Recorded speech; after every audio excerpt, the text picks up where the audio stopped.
So I guess two prefatory notes. One, I speak really fast, so feel free, I'll try to slow down, but feel free to wave at me if I'm going too fast or interrupt me and ask questions. Second, I just want to level set a little bit here.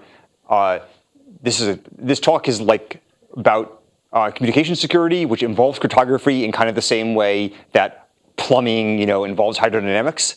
Namely, we use it, but we don't really understand it, and we just sort of treat it like a building block. So you don't really need to understand very much about cryptography to make sense of what I'm talking about, but you do need to understand what the basic things do. So as a level set, like how many people recognize the word RSA? Okay, Diffie-Hellman, signatures, Max, fantastic. Well, I'm just going to mostly presume you know that stuff. Seriously, like as I was telling Professor Benet earlier, just 2 minutes ago, the striking thing about what's sort of gone wrong over the years of TLS is how little of it actually depends on understanding cryptography and how much depends on understanding sort of logic of how the systems are put together and what the building blocks actually do, as opposed to sort of breaking the cryptographic primitives, though there have been pieces of that too. So here is sort of my schedule for what I plan to talk about. I'm going to go over sort of the background of TLS and give it a short introduction to some of how TLS, the current version of TLS works, and then talk about some of the problems we've actually encountered. Actually, I'm going to start doing that interstitially, so I'll introduce a feature and talk about how some of the problems we've had are.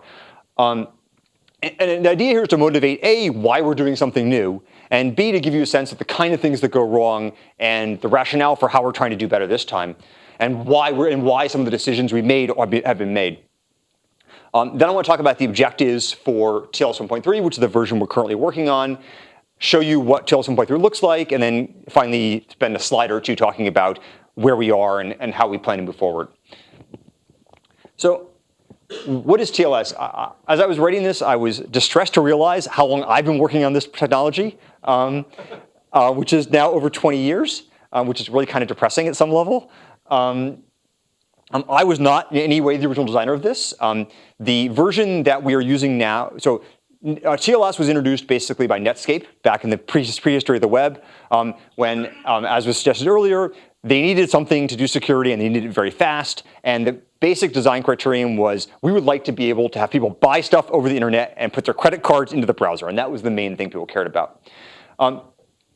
The idea people had in their heads was that this was going to be like Unix sockets, but it was going to be secure. And at the time, it was called Secure Socket Layer.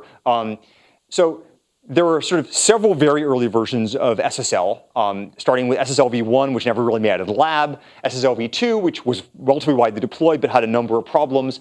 The version we're using now is this thing called, so the thing that basically superseded SSL v2 was SSL version 3, which is largely similar to TLS now.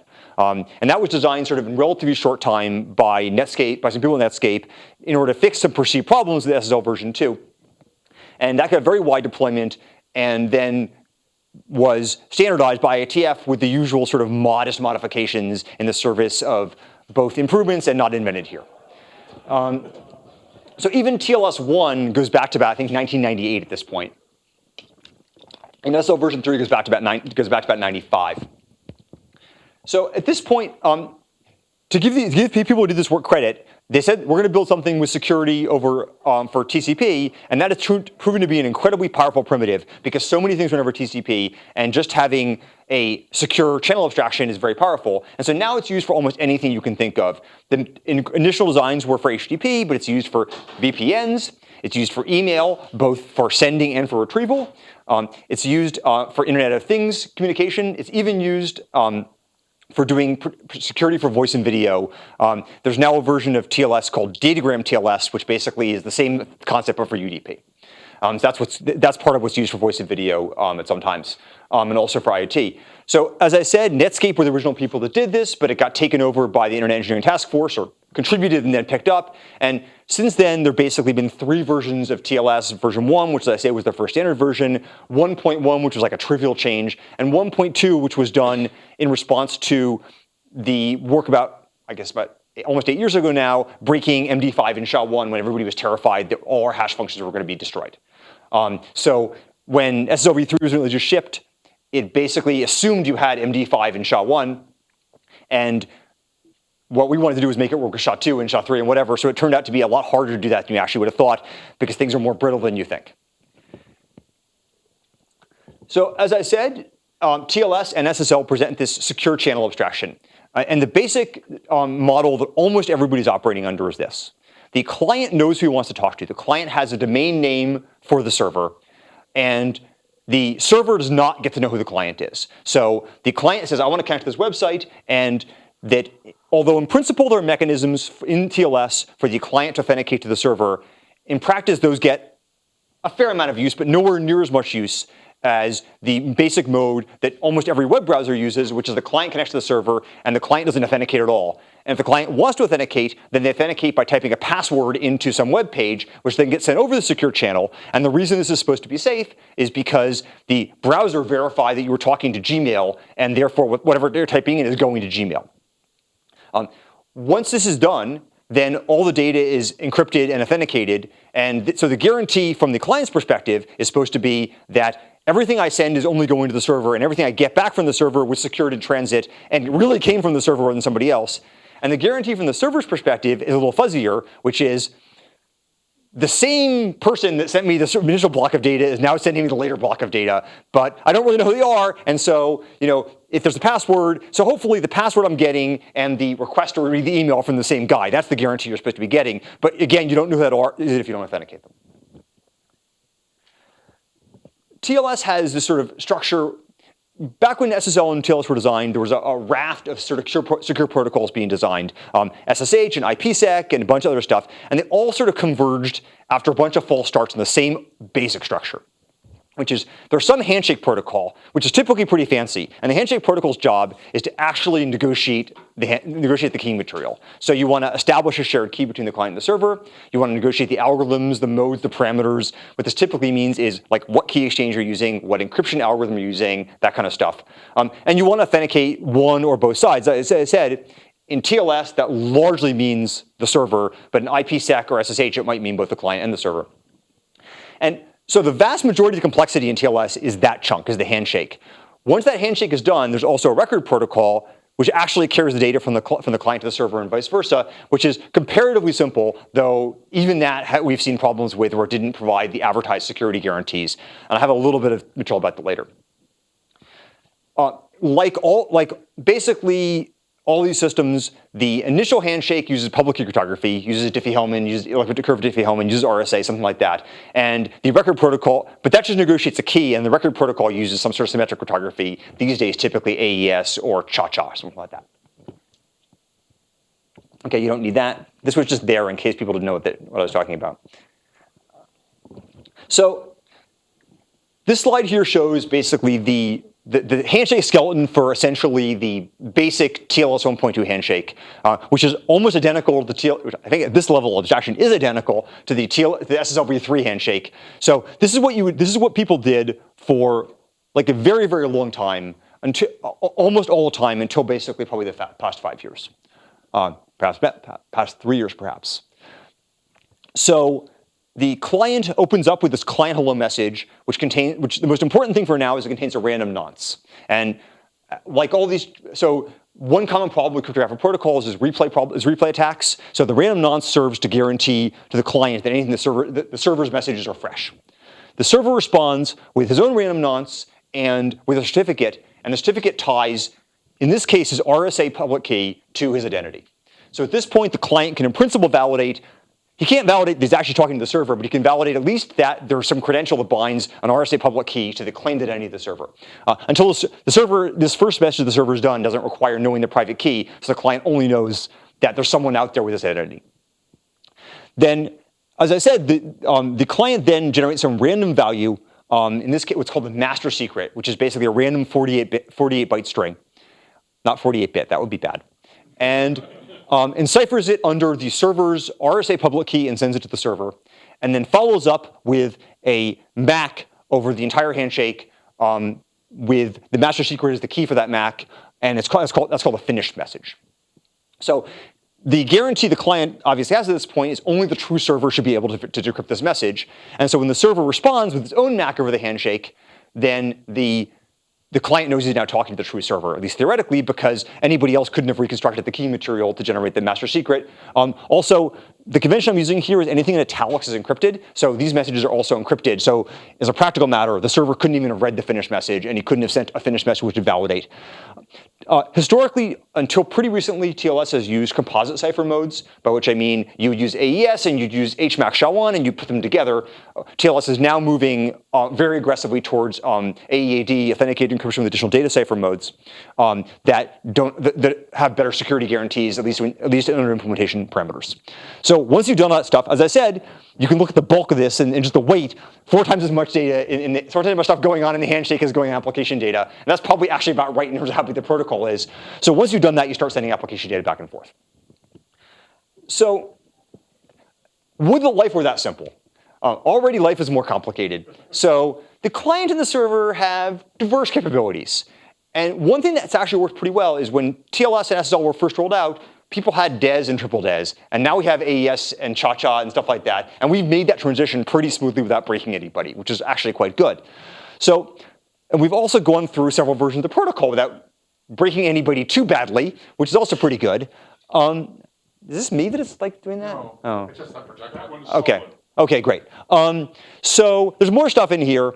The client has this version number, so you can do version negotiation. The client offers a bunch of cipher suites, and what's in a cipher suite is basically the cryptographic parameters you want to use. So there's a key exchange algorithm, a signature algorithm, and a bulk encryption algorithm, and a MAC. Although these days those last two become an AED algorithm. It's also possible to negotiate compression. That turned out to have been a bad plan, and we're taking that out. I'll talk about that very briefly. And somewhere along the way, between SSL v3 and version 2, someone decided it'd be good for the client to be able to send arbitrary stuff in his client hello, in case you want to say some things which this grammar didn't let you say. And so basically you get to send a pile of extensions, and the extensions are just TLV pairs. I'll come back to that in a little bit. So the basic model that TLS has always followed, that goes back to SSL version 3, is the client offers a bunch of stuff and the server chooses that out of a list. So pretty much everything you saw the client offered a list of, the server gets to choose one. He chooses one cipher suite, chooses one compression method, and then the extensions you actually echo stuff. By the way, I haven't talked about the session ID. I'll get to that in a minute. Right, so this slide is just redundant.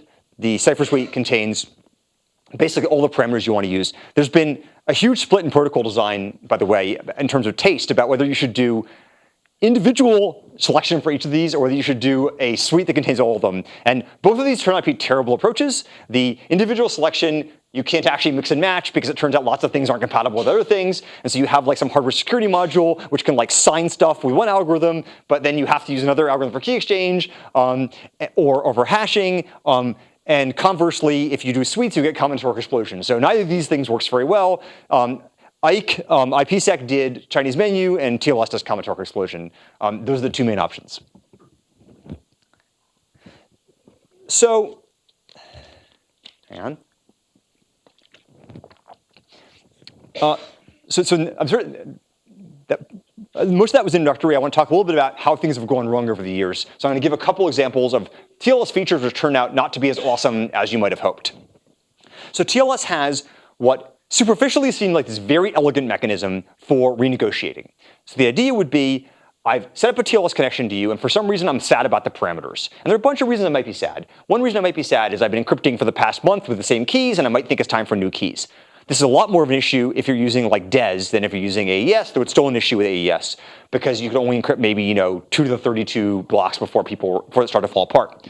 So TLS had, as I say, what appeared to be the very superficially elegant mechanism where you could just, again, everything that's italic is encrypted. So you could simply take the initial handshake and then you could renegotiate by offering a new handshake over the encrypted connection, and the client and server would pick up where they left off.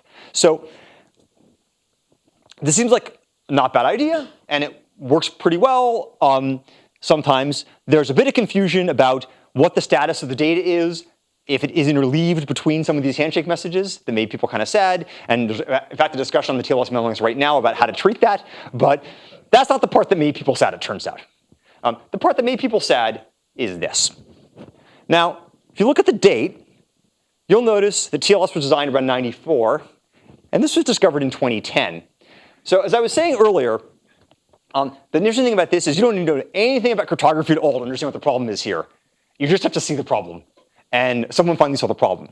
So the problem is really quite simple, which is that, remember I said that we just do a new handshake over the old connection. Well, there's nothing that connects the old connection and the new connection. And so it's possible to have a situation where the sides are confused about how many connections there have been. So the basic attack looks like this. The attacker, so we always assume a network attacker that can do anything it wants with the packets. So the attacker makes their own connection to the server and does their own TLS connection. Remember, the attacker, like in general for HTTP, is not authenticated. So the attacker does their own connection absolutely as ordinary to the server. And then what they do is they stuff their own message down the channel. So they send like a GET. And I wish that arrow wasn't bidirectional, but there it is. So they send like the beginning of an HTTP request, but not the end of an HTTP request. So they have the server sort of warm, and the server's sort of reading this, and the server's ready to keep reading.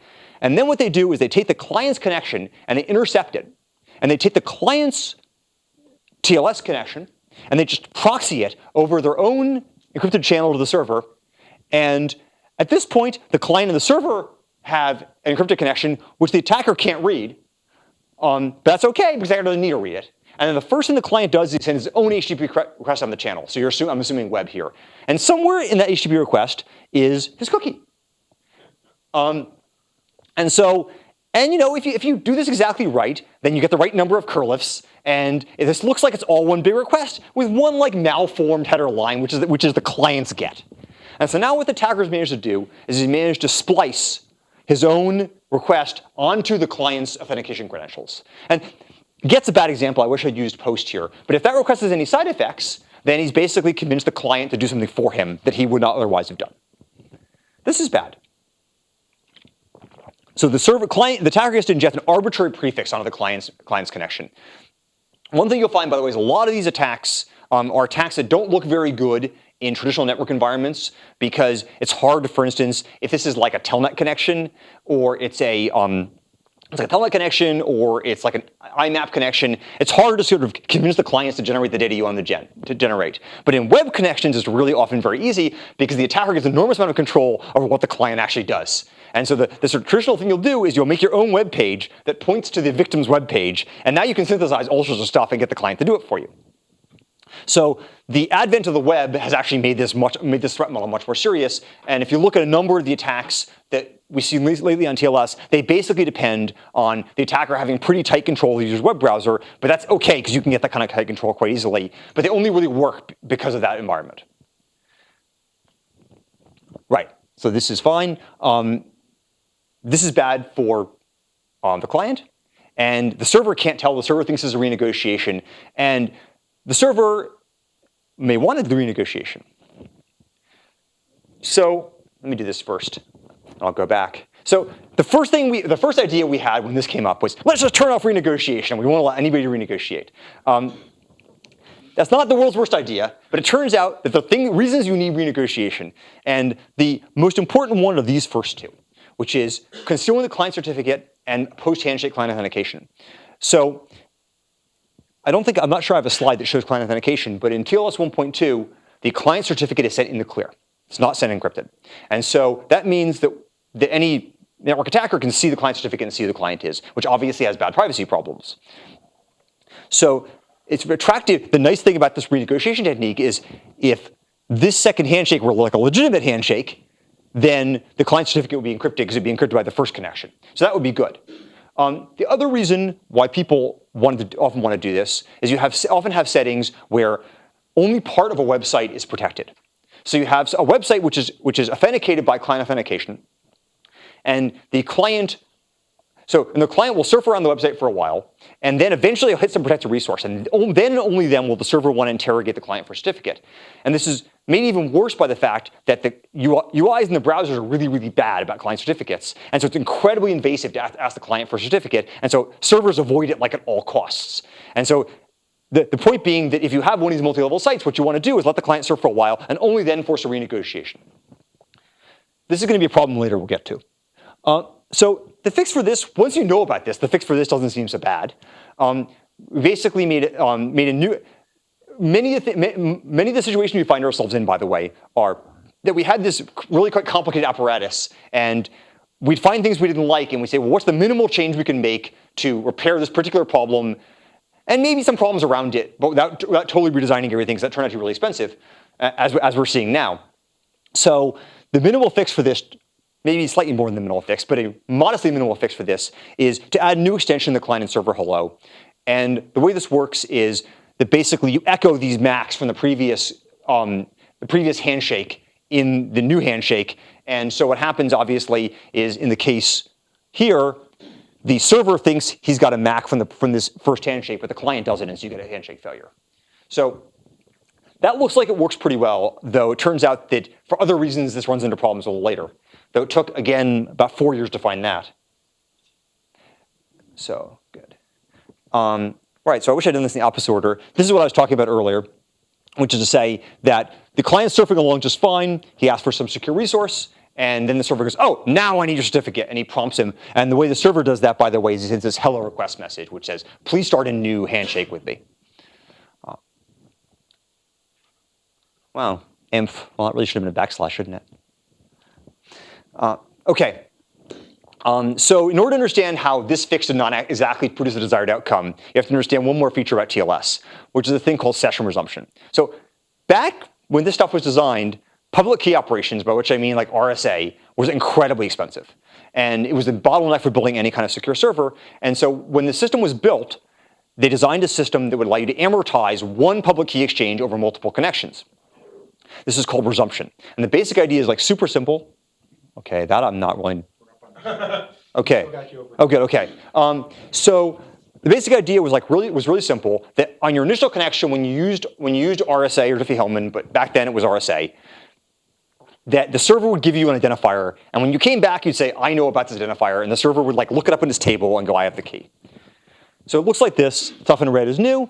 So the client connects. This is the new handshake. The client connects to the server. And he says, here's my session ID. The server says, fantastic. Here's the session ID. And I wish there wasn't a certificate there because it doesn't belong there. But at this point, you're encrypted and you're good to go. Oh, this is very, I see. This is very embarrassing. That's what I wanted. This is the slide. So the initial handshake looks like this. I thought I had only one slide. The initial handshake looks like this with just the new session IDs saying this is what it is. And then resumption looks like this, so there's no public key crypto. So this is obviously a huge performance improvement. And if you go back and look at the work that was done when TLS first came out, you see lots of measurements that basically show, here's what your web server will do if you don't have resumption. Here's like what it will do if you do have resumption. And it's just a total no-brainer. There's no way any sane person would not run this. And in fact, it's such a no-brainer that there was a bunch of later work done partly here at Stanford with Professor Benet and Haval Shakam on figuring out how to remove the server's need to store the database of session IDs by offloading the data to the client because it was so attractive to have this kind of optimization.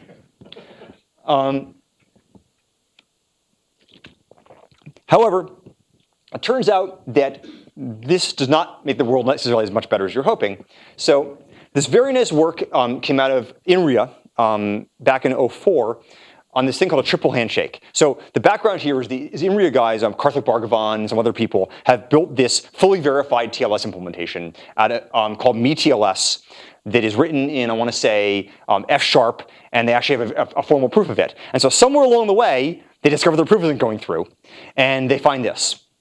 So the first thing is straightforward and was already known for a while, which is that it's possible for an attacker to force two TLS connections to the same keying material. And the way this works is that if you're doing RSA, then if you're connecting to the attacker, you just give the attacker the key you want to use. And the attacker can make his own connection to the server and give the server the same key. And the only diversification in the handshake is the random messages, but the attacker can just echo those. And so you end up with the same keying material. And this has been known for a very long time. Interestingly, what wasn't known is it's also possible to do this with Diffie-Hellman if you're not careful. And that was sort of new. But so many people use RSA that wasn't the big answer. So these connections have the same master secret, but that's actually not so serious ordinarily because look, you're connecting the attacker sees the data, he can send anything he wants to the server, and so he could have sent anything you wanted to anyway. Where this gets serious is when you connect it with resumption. So the client disconnects, he makes a new connection, and he makes a connection apparently he thinks to the attacker, but the attacker proxies the data to the server. And now he has a connection with, and because the keys are the same and the session IDs are the same, now he's a connection with the server. But he has a connection with the server that the attacker also knows the keys for. And what the attacker does is he does exactly the same thing I just showed you with the re-handshake. He sends his own request, because he knows the keys, down the channel for this secure resource. And then he gets out of the way and lets the server request renegotiation at this point. The server and the client renegotiate, and at this point the client sends a certificate and he signs the handshake, and now the client is authenticated to the server. He thinks he's authenticated to the attacker, but he's actually authenticated to the server. And so this is not good. I think we can agree. That was unfortunate.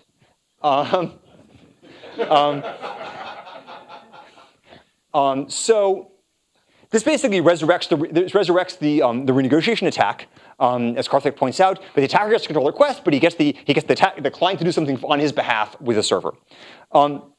So again, unfortunate.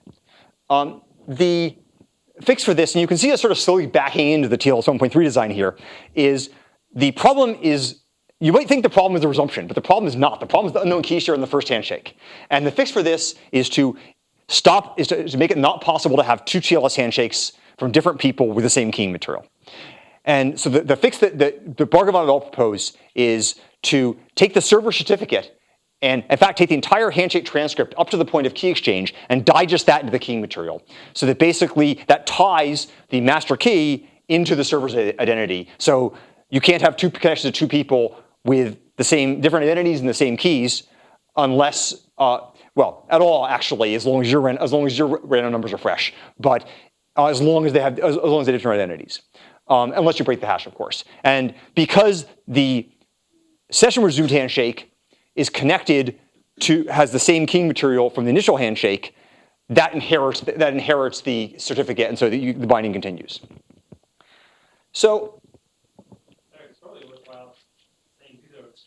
Things to deploy, because you got to change all browsers and then you got to change all servers. Yes, right. So the state of play, yes, the state of play is actually somewhat depressing, which is that the fix for renegotiation has only gotten wide deployment fairly recently, and the fix for triple handshake is literally is in a alpha version of Firefox now. So yes, not fantastic, and it takes a long time to fix these things. And the worst part, and I can get to this in a second, is that it's not clear what you do as a client when you encounter somebody who doesn't support these things. So the way this gets negotiated is you have an extension that says, please, do the session hash thing. And what do you do when you run into somebody who doesn't support that extension? So that's problematic. Sir. What exploits have there been based on this? Right. So that's one of these sort of.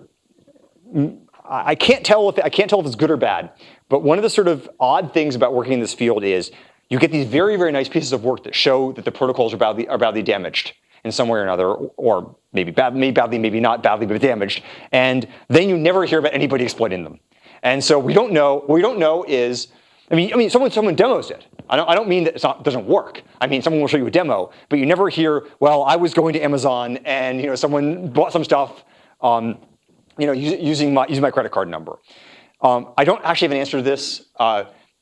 My glib answer is that everything else is in so much worse shape that this is not the easiest way to go after it. What about the intelligence agencies? Can they use this stuff? So neither of these attacks is a fantastic attack on the kind of things you would probably want to. I'm not an intelligence agency, but on the kind of things you'd probably want to do if you're an intelligence agency, because they're mostly about authentication rather than about confidentiality.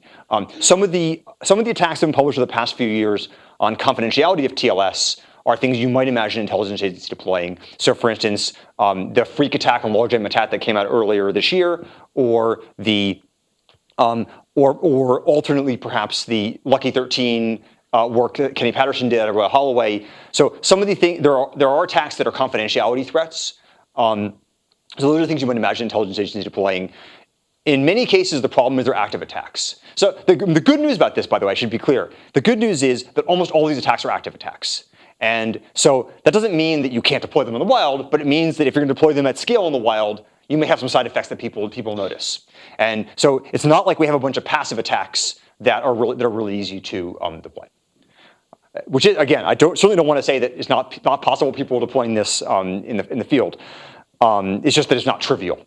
The other thing, of course, worth noting is our defenses aren't very good in terms of detecting stuff. So it may be possible that these attacks are around all the time and we simply have no idea. Of course, the intelligence agencies are much better at attacks because they have access to the infrastructure, or can have. Right. So I think to give an example of perhaps one where would be difficult to mount an active attack, there's this Lucky 13 attack that Kenny Patterson's group did, that relied on getting the client to send the same data to the server over and over and over again, right? So you could mount an attack like that, but the consequence would be that the user's machine is going to generate a lot of extra traffic, and they might notice that under some circumstances. So some of the attacks are more detectable than others. Dave? So two different questions. One was, from the time the specification became stable, you said you're now starting to get a reasonable amount of deployment use. Calendar time, roughly how long? 1 to 2 years. Okay. Second question is, you made reference to client authentication as opposed to server. And my impression has been that on the average, TLS has been used for client authentication only a tiny amount. Comparatively, yes. If that's starting to change, how and when and by whom? Right. So there are a couple settings in which client authentication is widely deployed. Enterprises do it quite often. I mean, so first of all, you're absolutely right. The vast majority of TLS is one-way authenticated, server only. The settings in which it's deployed widely are these enterprise settings. And also starting to be deployed more on WebRTC and stuff like that, where you want mutual authentication, that aren't really classic client-server settings. They're just settings that happen to be client-server. But it's absolutely the case that this is a smaller set of things. It's worth noting that the renegotiation info attack, however, does not depend. That works against classic client authentication, even with passwords, which is incredibly common. So this works primarily with certificate verification, because in this case, the attacker could have convinced you to give him your password in any case. He didn't need that, but because the client thinks he's talking to the attacker, not to the victim. But the other one applies like for Amazon. Eric, since we're slowing you down, No, please. Let me jump in with a comment on the Berdouche paper from May, which showed that over half a dozen of the popular implementations are seriously flawed as a result of compositions of the client side and the server side, with all these paths that are not supposed to exist. You seem to be concentrating on the spec. What might you do in 1.3 that would minimize the vast amounts of paths that shouldn't be there? Thank you for prompting that. Okay. So yes, we are removing a pile of stuff. So TLS 1.3 has become more complicated in terms of perhaps in terms of protocol, but I mean in terms of an effort size than we initially envisioned. But the objectives remain the same. So the first objective was to clean things up, by which I mean remove a bunch of stuff which is either unsafe or it's not widely used or both. And there's some matrix of how unsafe is it versus how widely used is it.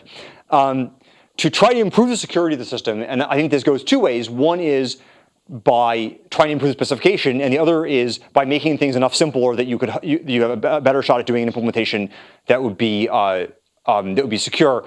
I'm not sure I want to vouch for how we've done on that second half of it, though we're certainly trying. As I said earlier, the privacy properties of TLS 1.2 are actually not fantastic, and people's view of how much you should encrypt has sort of gotten more aggressive over the past 20 years. The other thing that's sort of relevant is TLS performance used to concentrate on the CPU, and CPUs have gotten very, very fast, and cryptographic algorithms have gotten much faster comparatively, especially with the rise of a little bit of cryptography.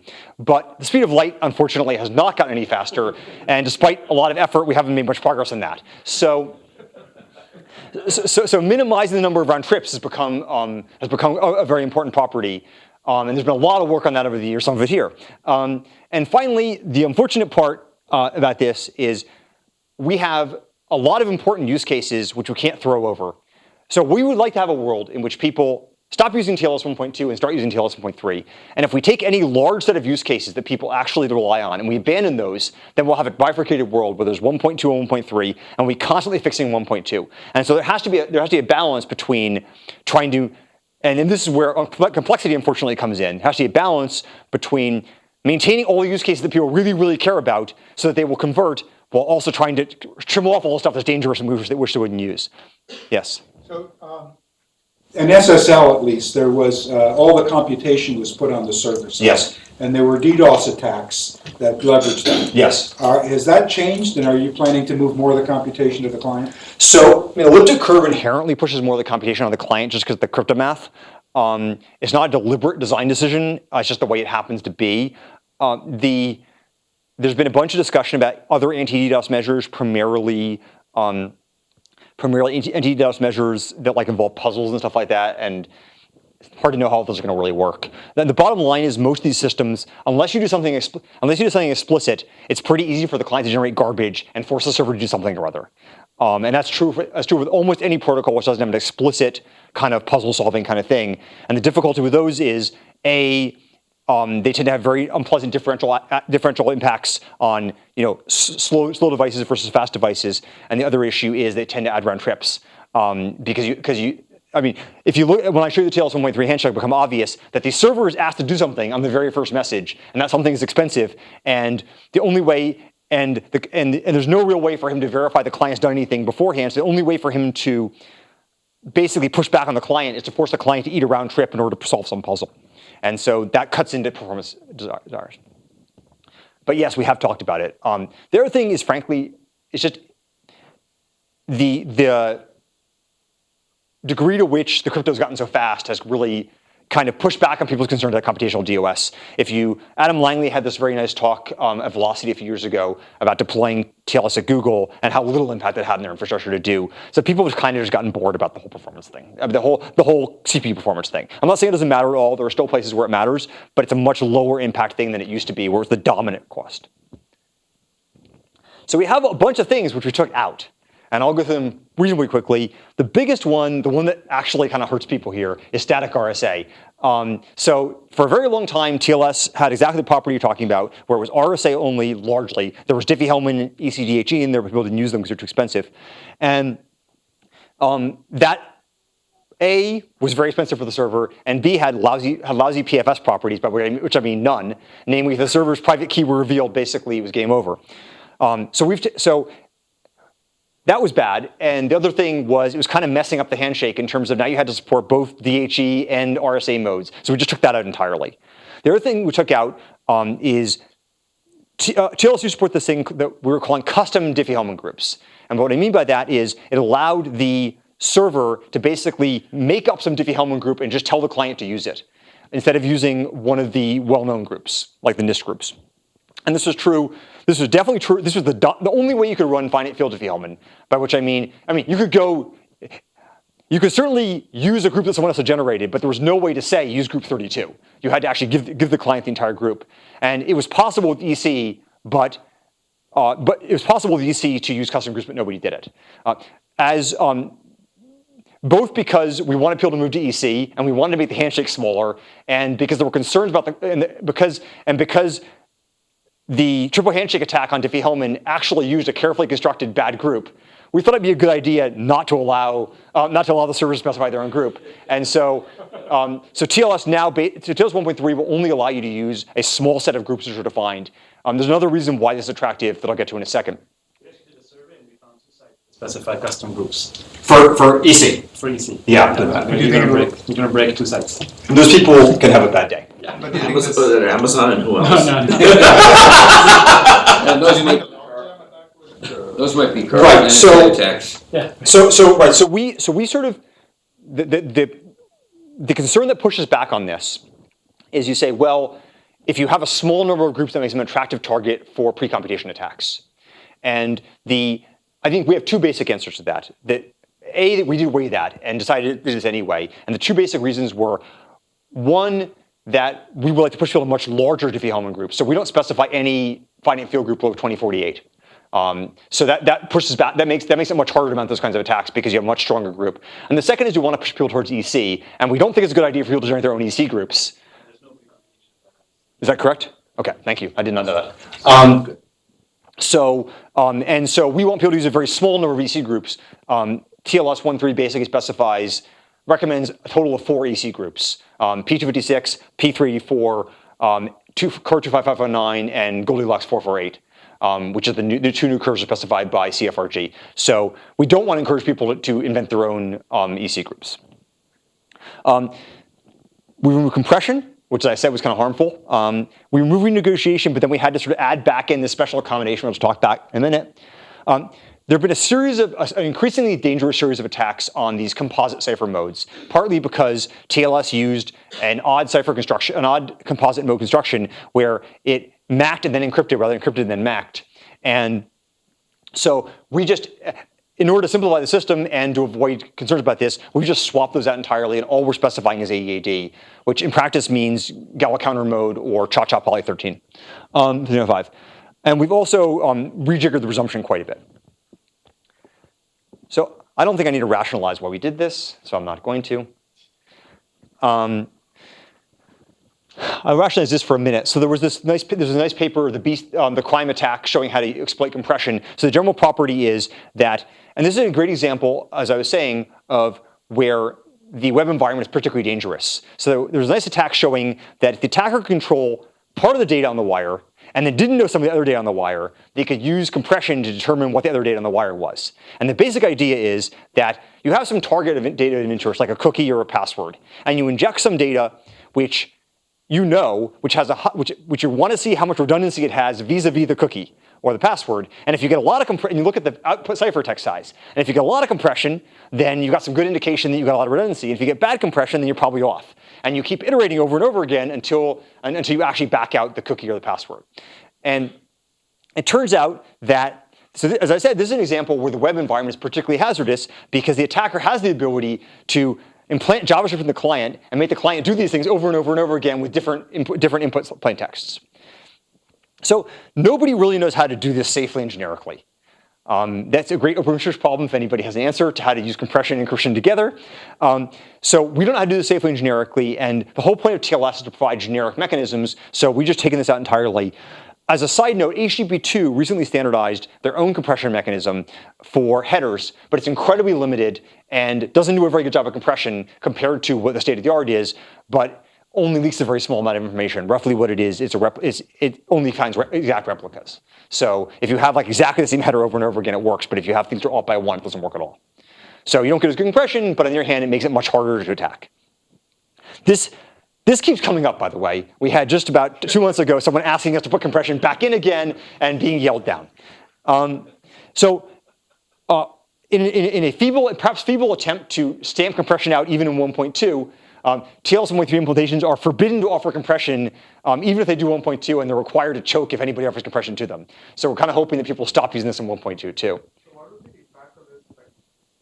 In deployment, how much do people rely on compression? People already basically turned it off. People are already starting to turn it off in browsers. So I work for Mozilla. We think a lot about browsers, but browsers are also the dominant cost where almost all the bandwidth and CPU on TLS goes. It's not that people don't use TLS for other things, it's just that browsers are so big. And people already started turning this off in browsers because they're terrified of it. So the internet as a whole won't have a big impact. There'll be some small subpopulations that do use compression. These people will kind of get hosed. I don't think I need to explain why you remove non-EAD. I don't think I need to explain this either. Oh, we also removed TLS 1.3 allowed you to negotiate point formats. So you could have uncompressed points or you could have compressed points with 2 different kinds of point compression depending on which kind of group you had. And so we removed that entirely. So yeah, now you can only have uncompressed points, which is all anybody ever really cared about. So yeah, I'll walk through the reasoning for this. The TLS implementations already essentially only supported uncompressed points. That was the mandatory thing to have. And so there wasn't a lot of hope people were going to move to compressed points, only compressed points. And then also that would mean you had to do both compressed and uncompressed because you always had to support uncompressed. And so we figured we might as well keep, rather than negotiation was bad, and keeping uncompressed around was easier. And for all the new groups, the 25519 and the 448, they naturally only have one coordinate. So the uncompressed form is actually the short form. So we're only allowing one form for each group. If it turned out to be the case that people were really bent out of shape, that P256 was taking up twice as much space, we define P256 compressed and call it the uncompressed format. Nobody seems to care about this. So the basic design modality of the people learned over the past, I don't know, 20 years about how to make things faster is to stop being so stupid about what the server knows. So if you look at 1.2, basically the client assumes nothing about the server's capabilities whatsoever. And that means that you lose basically the client's first message essentially is an advertisement, and you learn nothing, and you spend that first round trip largely learning the server's public key. And so there's a whole long strain of work going back to Fast Track and then Snap Start and stuff like that about how to optimize these exchanges if you believe that this client knows what the server's parameters are in any way. And there are two things the client might have. He might have specific knowledge, he might have general knowledge. And TLS 1.3 takes advantage of both. And so in order to make the general knowledge problem better, we try to narrowly constrain the range of options which servers might actually have. So we only have a very small number of Diffie-Hellman groups, and we only have Diffie-Hellman, or elliptic curve Diffie-Hellman. And this means the client can make a pretty good guess of what the server is capable of doing. And in particular, if the client generates a Diffie-Hellman share in one of two basically popular groups, the probability the server will accept is extraordinarily high. And so basically, the two groups that are most likely to be the case are P256 and 25519. So what this means is the client can, in his initial handshake, offer the server a Diffie-Hellman share. And can actually offer more than one. But I just drawn it here as one. And so he picks P256 and he offers the server a Diffie-Hellman share. And this means that the server can start encrypting right away because the server can generate his own Diffie-Hellman share and start encrypting under the shared key right away. So this allows you to shave off a round trip off the handshake immediately. And it also has the property that basically everything the server sends past the initial Diffie-Hellman share is encrypted, which obviously is attractive if you want to, because part of our goal is to encrypt more of the handshake. In essentially in a group that either on general knowledge you think everybody supports, which is probably P256 or 25509, or the last thing the server used with you, if you remember. So if you guess wrong, there's a way to deal with it. So it doesn't just fail. There's no way.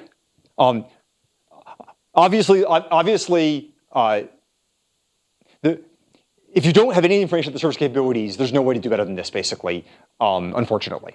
So this looks largely like this is just a rearrangement of the 1.2 handshake, largely, but basically by having the client speak first. So it used to be that in 1.2 in Diffie-Hellman, the server sent his Diffie-Hellman share in his first message, but the client's Diffie-Hellman share didn't go until his third message. And now you just basically moved everything up by one. So you recall the target we were looking for performance was that the client would experience a one round trip exchange, and the server would experience, well, we didn't say the server, but the server now has a 0 round trip exchange, basically, because the server can start speaking right away. Now, the server doesn't know who he's talking to, of course, but there are plenty of times when the server actually wants to say something, even though he doesn't know who he's talking to. So a good example would be if your HTTP2 has a settings frame that basically says, these are the properties I'd like you to use for this connection, and the server can send that right away. The other thing the server can do optimistically, that we're still working at the details, is HTTP has this thing called server push, where the server can say, in case you wanted to ask for this request later, here's the data. And so it's pretty plausible that the client comes in and the client looks this naive. The client probably wants index.html or he wants favicon.ico. And so you could probably push either of those down at this point. So you say some round trips. And the client the client sends his finished MAC at the end, and he gets to send his application in at the same time. So the client basically experiences a one round trip handshake at this point. So as I said, this is all Diffie-Hellman, and so it makes it much simpler to assume it's Diffie-Hellman, because then we don't think about what happens if it was the server's public key being carried in this, but not the client's share. So you might very well want to do client authentication. The client authentication looks about the way you expect, namely in the server's second flight, the server sends you a certificate request, which is basically, please send me a cert. And then the client basically sends his certificate, and things in red are new, obviously, his certificate and a signature over the handshake at this point. So you still have the same one-round trip exchange, but you'll notice that the client certificate is encrypted. So the privacy properties here are about what you expect, namely that the server certificate is encrypted against passive attackers, which is of some value in non-web context, perhaps not as much in web context because you can just elicit the certificate yourself.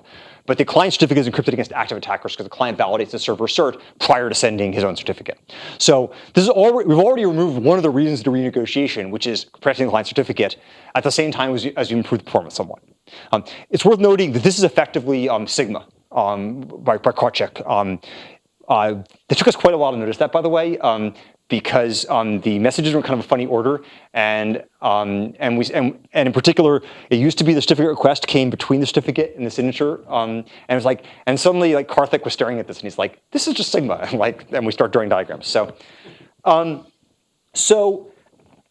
as I say, the client can generally make a pretty good guess about what the server's groups are, especially because there are only a few. But it's possible this client's wrong, and the most common thing would be the client thinks the server wants P256, but the server has a much higher security guarantee. There's probably not much point if you have two 256 groups. It's possible for the server to support both, and so if there are two groups of equivalent strength and the client offers you one, the server probably should just pick it. But if you want a higher security guarantee, and basically the server just says, "Look, I see you give me P256, but I wish you'd give me P384, so please come back with P384, and the client says the same thing. So this is unfortunate and shouldn't happen very often because it's chewing up a round trip, but given that, as I say, clients are beginning to pick up more and more server-specific knowledge for things like HSTS and HPKP and cookies. So especially on the web, it's very common for the client to talk to the server before and know what the server's properties are, so the client can memorize the stuff. Yeah. Okay. Funny. Yes. So this is for protocol engineering reasons. It turns out. I'll get to this in a second. So in TLS, it doesn't really matter.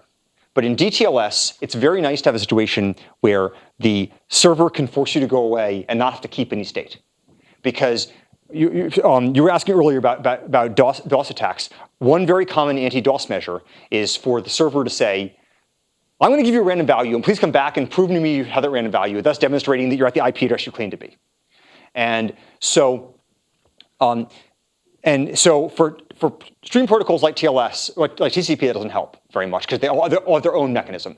But if you're doing TCP fast open or you're doing DTLS over UDP, then you'd like to be able to do this rejection mechanism without having the server have to keep any state whatsoever. And I know it doesn't sound like an answer to the question, but I'm getting there. And so the issue is we wanted to harmonize these mechanisms. So we had the same mechanism. So every time the server said go away and come back, they could do the same thing. And so just so we didn't have like n more protocol messages. And it turns out, so the server has to find some way to maintain the state of right. And I forgot to mention the desiderata, which is we're very concerned about downgrade attacks in this exchange here. Because what happens if I offer P256 and the server says, well, come back with like, P160, right? And so we don't want to allow downgrade attacks. And so the standard way to prevent downgrade attacks in TLS is to continue the handshake hash to the entire exchange here, right? And so it turns out that for protocol engineering reasons, which I could talk about in more detail offline, if you basically only add to the thing you sent, it makes it easier to keep the state floating around. Which may not sound very convincing, but I'd be happy to draw it out. The basic observation is that the server can basically just look at the handshake and say, well, the last thing on the list must have been the thing that was added, and then back the state out. You can basically verify the rest of the handshake history without actually having to save it. Exactly. Yes. The server does store the hash on the first client. The server doesn't have to. That's what I'm saying. We actually have two mechanisms we're discussing, one of which is this and one of which involves actually offloading it into a cookie. But we'd like to retain both, and having that list makes it easier. Those are not encrypted.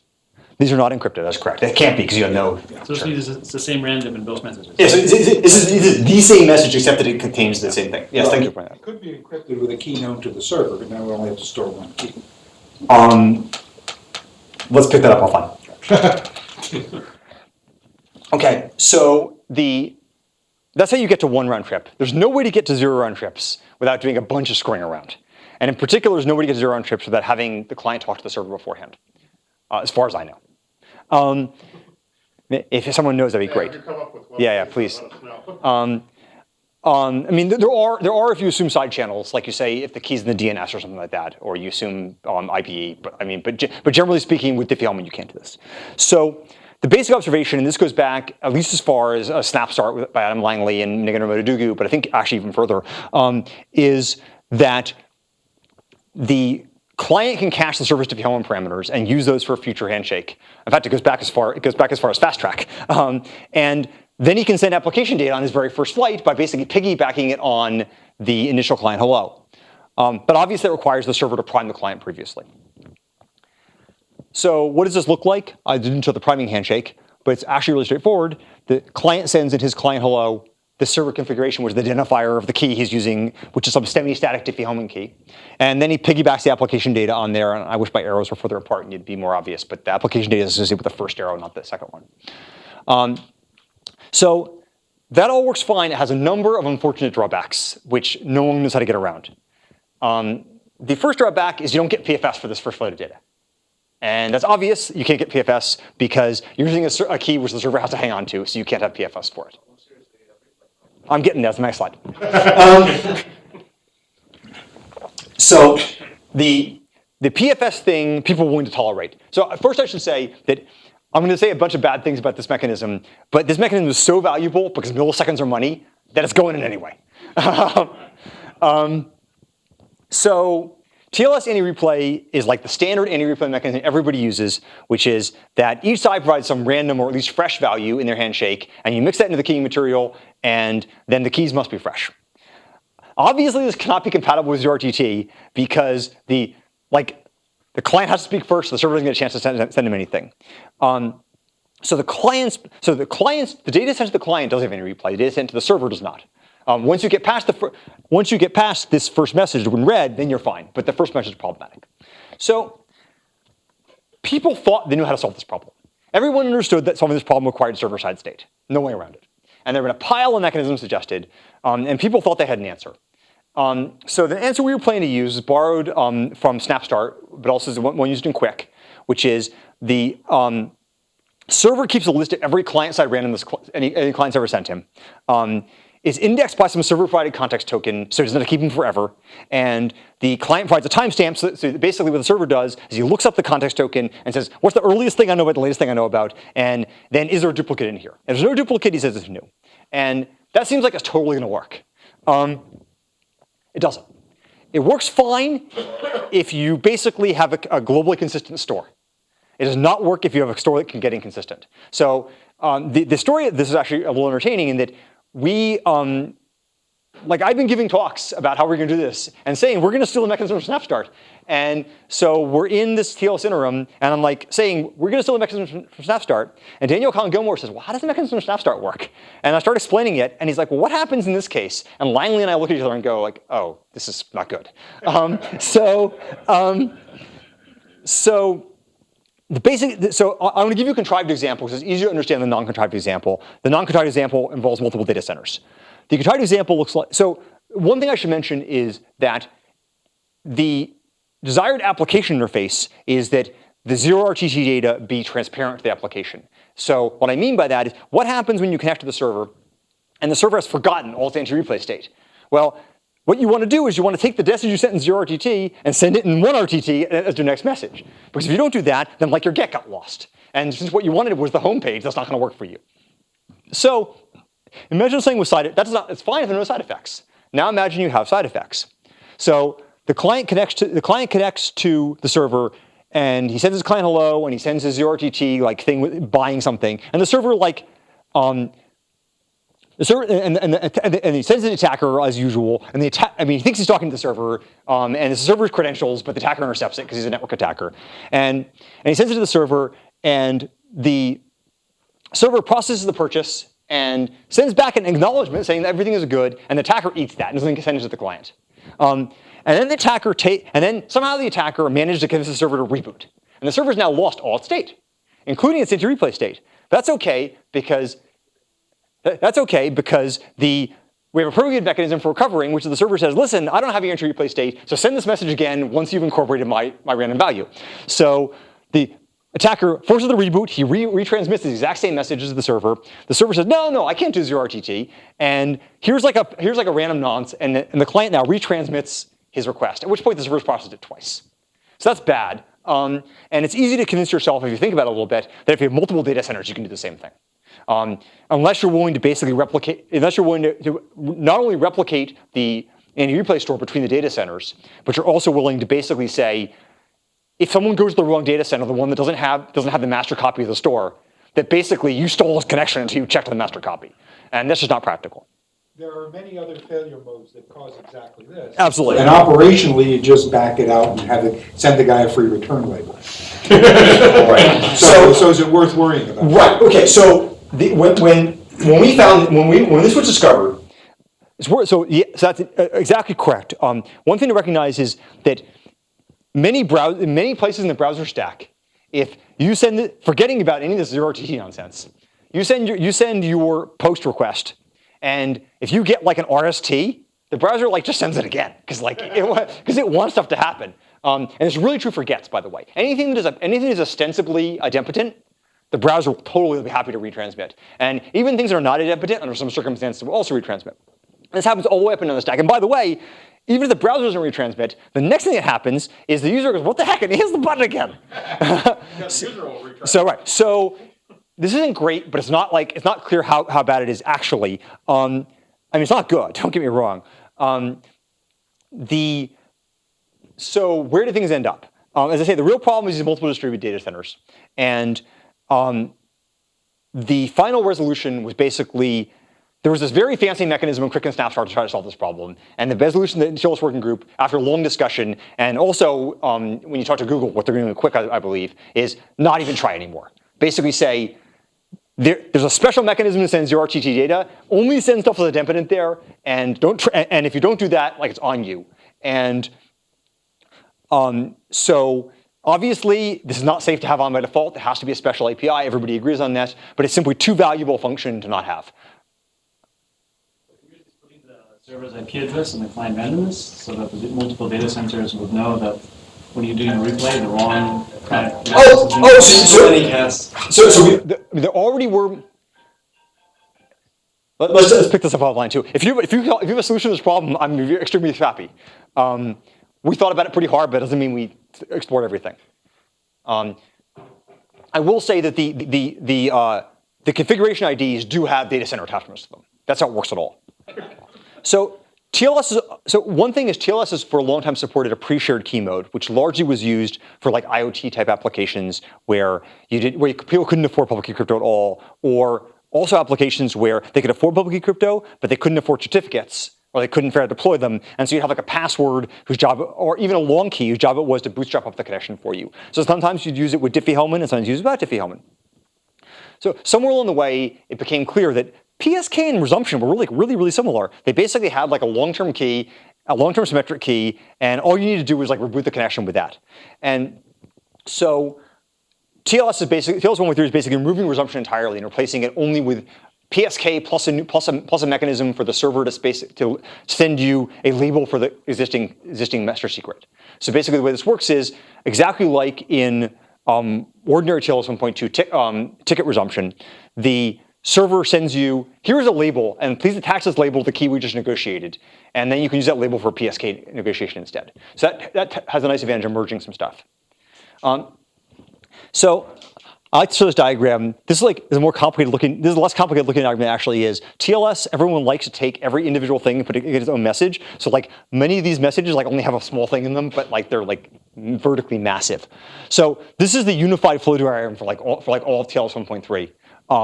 So the stuff at the top is the client hello with the 0RTT.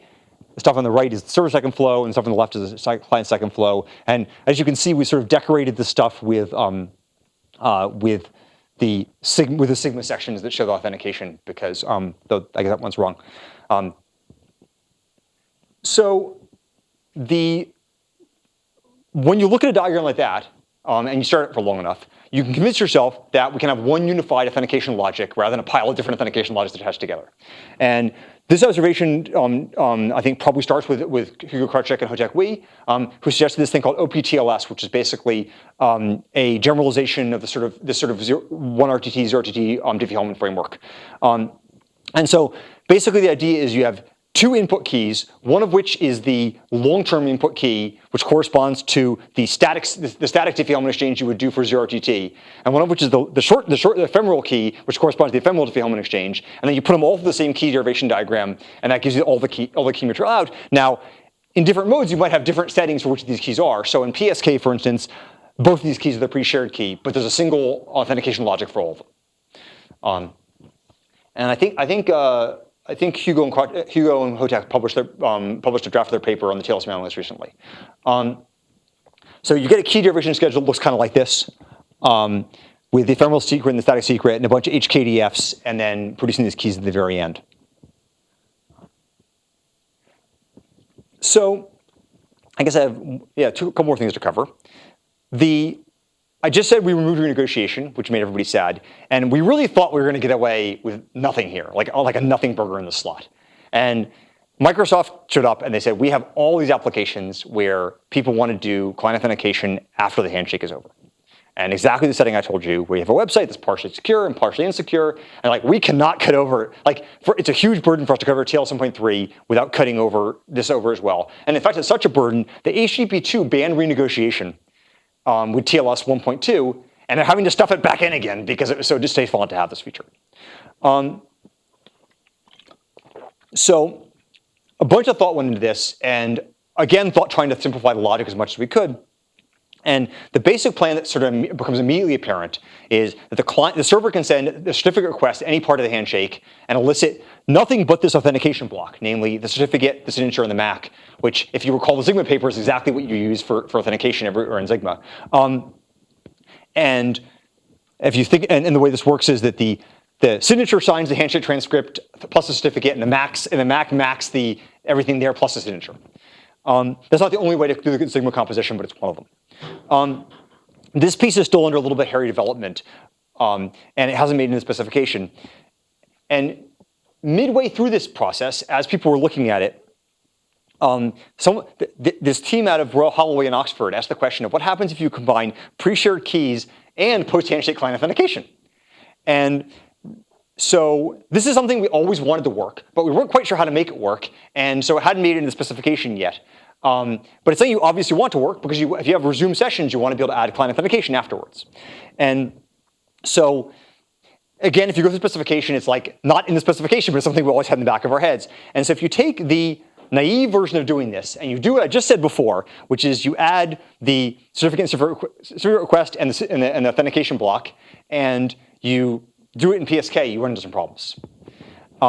So this comes out of a really quite nice analysis these guys did with a formal tool called Tamarin. And so there's a setup phase where the attacker basically, you connect to the attacker, and the attacker connects to the server, and they do a handshake, and the server gives you this key label, the session ticket, and then the attacker forwards you exactly the same key label, but for his key. So there are two different keys on the left and right, because we already solved that problem. They're different keys. But the key label is the same. There's nothing stopping him doing that. And so then what happens is you connect to the attacker, and you do a new resumed handshake, and the attacker connects to the server does a new resumed handshake. And again, and again, these are separate keys because the keys are separate because we've already solved that problem. And the server does the certificate request, and then you forward the signature over the authentication signature over the system, right? And the attacker, remember, has both keys, even though the keys are different. And so for structural reasons, the signatures in the current version of TLS do not cover the handshake max. And the reason they don't cover the handshake max was because we were trying to actually make the logic of the 1RTT, 0RTT composition work better. And it turned out to be a hassle to do that. Sorry, not the 1RTT, the 1RTT non-client off and client off worked better. And so when we when we actually sat down and designed this PR316, the post-handshake authentication stuff, we put that back in because we found a way to keep it in that actually made the system even cleaner. But if you don't do that, then we have an attack here. Because if you're not signing anything that's derived from the master key, then you can just forward the authentication signature. Problem averted. We were very happy to see this result for two reasons. One, because it reinforced that the direction we were planning to go in was the right direction. And second, because it meant that people actually were doing some really substantial work on doing formal analysis of TLS 1.3 in order to find this. I believe they have a pretty complete model at this point in the Tamarind theorem prover. So really big thanks to this group for finding this and a really nice catch. Because as I say, it reinforces the direction that we decided to go. Okay, right. So the last thing I want to talk about is defenses against traffic analysis. So TLS 1.2 has extremely limited traffic analysis defenses, which is to say basically none. The content type, by which I mean the kind of message you're sending, whether it's handshake or alert or data, is in the clear. And there's a provision for padding of the packet length, but only for block ciphers, and only a very small amount of padding up to 255 octets. And as a practical matter, people tend to use minimal padding. There's no padding at all in the streamer AED mode, so you can compute, given the type of the cipher, you can compute immediately how long the actual message must have been. So as I said, people's opinions about what you should do here have moved on since when this was designed. And so there's a lot of pressure to do something here. And the two main things that happened are, one, encrypting the content type so that you can't see what kind of message it is. So for example, in this exchange up here, you wouldn't be able to tell there's another authentication handshake happening unless you did like packet size analysis. And in order to prevent packet size analysis, we're allowing arbitrary amounts of padding. Much like compression, no one knows how to do generic padding that works. We know how to add the padding, we just don't know how big the padding ought to be. So if the application's job is the padding, all we do is mechanism. The design here is quite clever, not mine, it's a guy named Martin Thompson. In cooperation with Adam Langley, the old TLS payload looked like this. So the new TLS payload has exactly the same, by the way, header, because everybody's terrified that if we screw this header, then there's all these middle boxes, which would be like linked in the wrong place, and they'll choke. So far, we're not going to screw the header. But what we did, we took the content type, and we made the outer content type fixed, and the inner content type is the real content type. And it goes at the end. And the reason it goes at the end is two reasons. First, because it means that when you decrypt, you don't have to memcopy everything right one. And when you encrypt, you don't have to memcopy everything right one. And the second is, because let's say if we pad at the end with zeros, and we promise the content type will never be zero, then you can strip the padding off by basically moving to the right and counting leftward. And that's really nice because it means that the client does not, the receiver does not have to know whether padding is in use. So first of all, you can have no padding at all, and it doesn't have any impact on the record size. So all the other structures we had like a padding length, and then always chewed up one byte, and that pissed people off because they were like, we don't want to burn a byte on padding if we don't want padding, which almost nobody does. So this allows you to basically strip it off quite easily, which is quite clever. And I can say it's clever because it wasn't me. I guess I did have one more thing. The other sort of privacy property, and this is sort of more work in progress here, is this thing called server name indication. So say you want to be like Amazon and you want to have like a pile of servers all on the same piece of hardware. So each server may have its own certificate. So you have innocuous.com and hidden.com, and they have different certificates. So and obviously when the client connects to you, you've got to prove that you're the right guy. If you're the wrong guy, he's going to hopefully disconnect. So the old school way is give each server its own IP address, and that isn't really working out very well with this whole like IP address exhaustion thing. Believe it or not, it's actually what people by and large have to do, and the reason is that first, there are two very unfortunate implementations which do not do the right thing.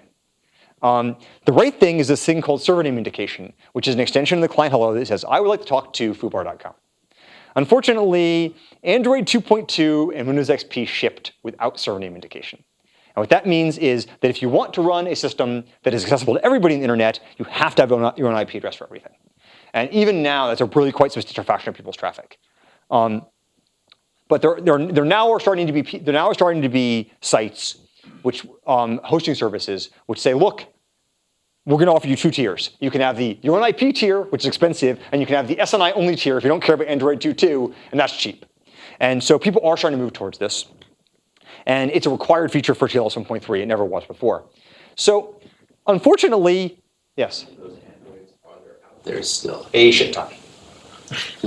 9% of traffic, according to some stats I've seen. Major hosting providers. It's really bad. But the good news is, like, if you're building some sort of, if you're doing something like, say, Google Docs, right, where you can't really run it on like a little mini tablet anyway. I mean, you can build things that, like, if you're only targeting desktop, basically you say, well, I don't care. I said XP, but basically XP browser actually largely dominated by Firefox or Chrome, so it's not like, and those guys do SNI just fine. So it's only like IE that doesn't do SNI, and frankly, if you're using that version of IE, like, you're going to have a bad day no matter what. Yeah, you probably shouldn't bother with TLS. Because you've got enough other exactly. Right. So the unfortunate thing is SNI leaks the server identity, so we had all this trouble to encrypt the server certificate, and now the identity is being leaked. So that really sucks. I mean, now you used to hide the SNI. And the application which people keep pointing out is anti-censorship. So you have, it's pretty common, for instance, to have sites which are innocuous co-located with sites which are not innocuous. So say you have, you have your hidden site and it's on GitHub pages, right? So it's sitting next to lots of stuff that no censor cares if you talk to. And the censor doesn't want to block GitHub entirely, or it's on Google App Engine. They want to block Google App Engine entirely. But if they can look at the SNI, they can say, well, this is the thing I want to censor and this is the thing I want. So it'd be very nice to figure out how to encrypt that. The working group is still struggling with this little feature. The difficulty is, the general idea, the only thing that makes any sense is to stuff that information somewhere in the 0RTT data and basically say, well, and basically say that if you can't do 0RTT, you end up falling back in your censor pool, and that's just the way life is. And so the typical thing would do is say you'd have a bogus SNI in the public header, and you'd have somewhere in the encrypted data you'd have the real SNI. And if you connect to somebody and they've forgotten the key material used for decrypting the 0RTT data, then they basically you get whatever the default certificate is, and that's probably wrong, and you choke, and you have to live with it. But there are lots of settings where that's plausible. In particular, if you know that site's a cover site, then what happens is you connect to the cover site, and then you elicit from them their new 0RTT key, and you reconnect. So the general idea seems straightforward. The details are a little complicated, and the details largely have to do with exactly how much violence we're prepared to do to the rest of TLS in order to accommodate this feature. There are some very simple designs, and there's sort of a 3-way trade-off, which is how much we're going to keep TLS the way it is. How good a job it does, and how much effort it is to do encrypted SNI over non-encrypted SNI. So there's some very nice designs which don't do any change to TLS whatsoever, basically, and work fine, but have the consequence, I can draw one for you later, but have the consequence that it's a lot more work to do encrypted SNI than non-encrypted SNI. And so part of the value proposition would be nice to have a situation where sites were automatically doing encrypted SNI if they could, and it's not clear we can get that. So we're still struggling with that tension. This is my last slide, so it's perfect. Okay. So where do things stand now? This is an IETF effort, like I said. We're currently in draft 10. Almost every major issue has at least a provisional resolution, with the exception of this encrypted SNI issue. We're really hoping to get this encrypted SNI thing without changing much else, so it doesn't impact very much. We're expecting to have a draft. The time I'm spending here is time I'm not writing, so but I'm expecting to have by the end of the month basically all the things we have resolutions for in the draft. So we'll have a fairly complete draft by then. We're already starting to see formal models emerging, which is great. And there's this workshop that is being held in February, hosted by co-located with NDSS, with the program chairs, I think, Matt Green and Kenny Patterson, to basically get like a final readout on what people think about this protocol before we deploy it, hopefully, which would be nice. We're trying this time to like actually have a bunch of analysis prior to deployment. And implementations are starting to emerge. I'm working on the Firefox implementation now. There's some other people working on the implementation of other engines. We'll probably be first. We expect to have this in some sort of alpha version of Firefox, at least by end of year, though it probably won't be on by default. And we expect to be an IETF TLS call sometime in Q1, late Q1, maybe Q2, with the standard published later in 2016. Yes, they're gonna probably follow us, but yeah. We talked to them. We don't have a date yet.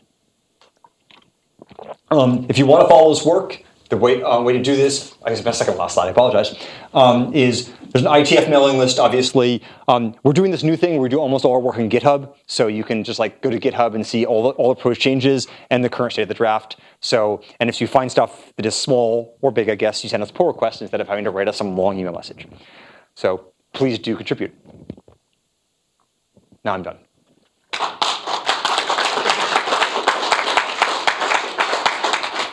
Sir. So first thing I have to understand, I have no clue what I'm talking about, but the FIDO Alliance has protocols for client authentication that look like they would fit in very nicely here. Have you looked at those?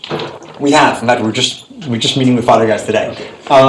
So there basically are two current modalities for doing client authentication via.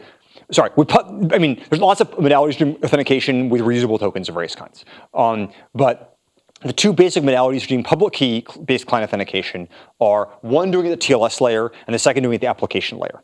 And so the application layer ones are either FIDO. So FIDO is not, or they're what's called token binding, which also comes out of the same, much of the same crew. So token binding is about boosting cookies, and FIDO is about using tokens. But they're all kind of the same thing. There's something that the client signs. In FIDO, so in token binding is extremely like post-handshake client authentication, which is to say you're signing some stuff that came out of the TLS connection. FIDO, you sign the domain rather than the, that's correct, right? Challenge and the yes, but it's not tied to the TLS connection at that point. Unless you, the challenge looks unspecified. Right. The relying party supplies the challenge. I do not believe that will tie to the connection, even if you. Well, that was my question. It looked to me like you could. In the yes. So token binding will sign something that is emergent from the TLS connection, and thus will not be portable between TLS connections. And so the mental test you should have is imagine the client certificate validation library is completely busted. What is the impact on the system, right? And so with TLS client auth, the design criteria, the design you would hope to have is even if the client certificate validation library is totally busted, that would not allow you to impersonate the client. And FIDO does not have that property, but token binding does. That's my understanding. So I mean, if you're signing over the server certificate, right, then even if you completely fail to validate the certificate, it's never the case. The server will check it and will fail anyway. If that's not true, I'd be interested in hearing about it because it should be. But in HTTP 2, yes. All the traffic is encrypted. So I was wondering when you say you've taken out compression from TLS 1.3, does that mean even a web page, HTML web page wouldn't be compressed when it's sent down from the server? No.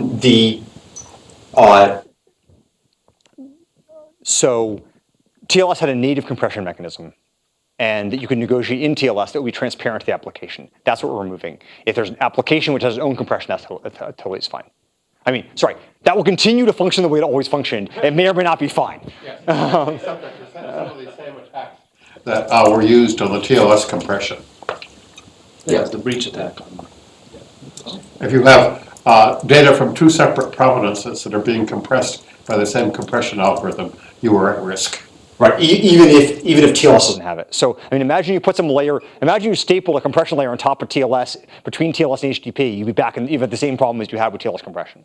So, it's not the case. So yes, I don't mean to say it's fine to do this. I mean to say that it shouldn't, that we're not breaking you. You're no worse off than you were before we did anything.